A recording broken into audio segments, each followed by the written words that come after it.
Autre sujet que je souhaitais aborder avec vous et sur lequel Jean-Noël Barrot est revenu ce matin lors de son interview, c'est le cas de Boualem Ben Saïd. C'est aujourd'hui que ce terroriste condamné à la perpétuité pour son rôle dans la vague d'attentats sanglants de l'été 1995 à Paris doit être libéré après avoir passé 30 ans derrière les barreaux. Il est notamment reconnu coupable d'avoir posé la bombe qui a explosé dans le RER B, station Saint-Michel. C'était le 25 juillet 95, faisant 8 morts et 150 blessés. Ce qu'il est important de préciser, c'est que cette libération conditionnelle s'effectuera sous réserve de son expulsion vers l'Algérie. Et au vu des tensions qui pèsent actuellement entre la France et l'Algérie, ce n'est pas gagné. D'abord, une réaction à la décision de la Cour d'appel de Paris, qui a donné son accord, Raphaël Steinville, à cette demande de libération conditionnelle, et qui, on peut l'imaginer, que cette décision ne fait pas plaisir aux victimes et aux familles de victimes. Non mais bien sûr, mais on a compris que la perpétuité réelle n'existait pas. Donc que cette libération surviendrait un jour ou autre, et que malgré les différents... ça fait, je crois que c'était la 3e ou 4e fois que Boualem Ben Saïd demandait via ses conseils sa libération. Il l'a enfin obtenue, entre guillemets, puisque elle est quand même conditionnée au fait que l'Algérie puisse l'accueillir.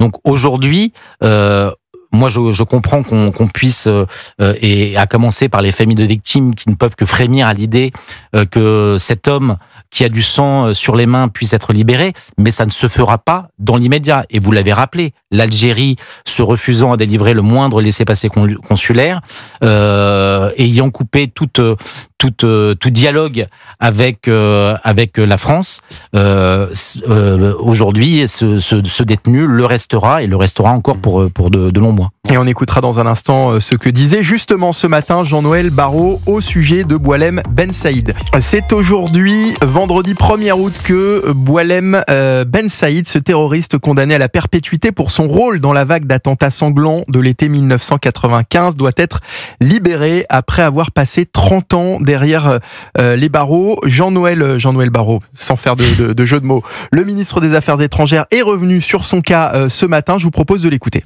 Je souhaite vivement. C'est une obligation qui incombe aux autorités algériennes au terme des règles qui régissent notre relation. Sauf que ça fait des mois qu'Alger n'accepte plus personne de la liste des personnes que la France veut expulser vers l'Algérie. Dans ce cas particulier, je crois que l'Algérie montrerait son sens des responsabilités en reprenant son ressortissant. Voilà, Jean-Noël Barrot interrogé ce matin sur France Info sur ce cas de Boualem Ben Saïd, puisqu'il est important de préciser, c'est que cette libération conditionnelle s'effectuera sous réserve de son expulsion vers l'Algérie. Et selon Jean-Noël Barrot, cette expulsion, elle pourrait se produire. Mais on connaît les tensions qu'il y a entre la France et ce pays, Sébastien Ligné. Oui, mais je veux dire, mais qu'elle se produise ou pas, je veux dire, c'est pas vraiment le sujet en réalité.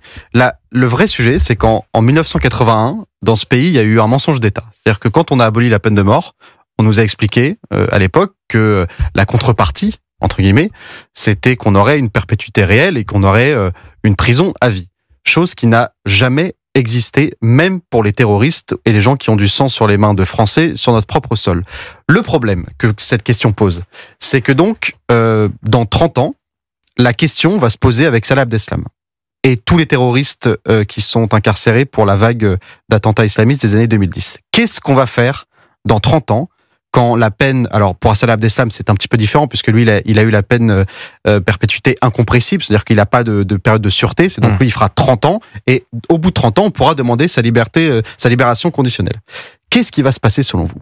Vous pensez sincèrement que dans 30 ans, quand les mœurs seront un petit peu différents, même peut-être que la population sera un petit peu différente, vous pensez pas que la question se posera? Et qu'est-ce qu'on se fera à ce moment-là? Alors pour revenir à Boualem Ben Saïd, Sébastien Ligné, effectivement il a passé 30 ans derrière les barreaux, il était condamné à la perpétuité. S'il est libéré, c'est uniquement pour retourner en Algérie si la France obtient bien sûr ce fameux laissez-passer consulaire. Mais il n'aurait jamais dû être dans cette position-là, c'est tout le problème. Cet homme-là aurait dû finir ses jours derrière les barreaux en prison. Maintenant, si on arrive à obtenir un laissez-passer consulaire miraculeux pour une personne et qu'on le renvoie en Algérie, très bien, mais encore une fois, cet homme-là, il devrait croupir, il devrait passer 70 ans en prison, comme ça existe partout dans le monde, comme ça existe aux États-Unis, où vous vous retrouvez avec des peines de 150, 200, 300 ans de prison. Mais Sébastien Ligné, c'est peut-être ce qui se passera, puisqu'on nous dit que si on n'obtient pas ce laissez-passer consulaire, si l'Algérie n'en délivre pas, il restera en prison en France. C'est ce qu'on nous dit. Sauf que toutes les 3 semaines, son avocat peut demander au juge et à la cour une demande de sortie conditionnelle. Et au bout d'un moment, refusé aussi. Oui, mais regardez, Monsieur Abdallah. C'est exactement ce qui s'est passé. Georges Abdallah, il a passé plus de 30 ans en prison, et puis un jour, cette demande a été validée, et il a fini par sortir. C'était conditionné aussi à son retour au Liban. Non, mais je pense que Sébastien Ligné a raison de poser la question de la perpétuité réelle telle que l'on l'a vendue aux Français en 1981. Pour autant, si l'on s'arrête juste sur le cas précis alors soit Georges Ibrahim Abdallah il y a quelques semaines, soit de Boualem Ben Saïd, effectivement, ils resteront en prison tant qu'ils n'ont pas obtenu le laissez-passer consulaire de leur pays d'origine, à même de les accueillir le jour de leur libération.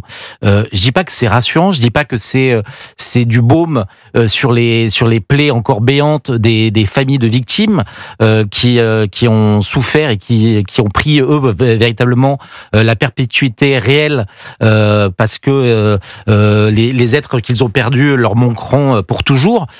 Mais c'est déjà une sorte de respect de ce qui est prévu, et en tout cas le fait de ne plus les savoir en France le jour de la libération, c'est le moins qu'on puisse attendre. Est-ce qu'on les préfère pas en France plutôt qu'en liberté ailleurs ? C'est une question.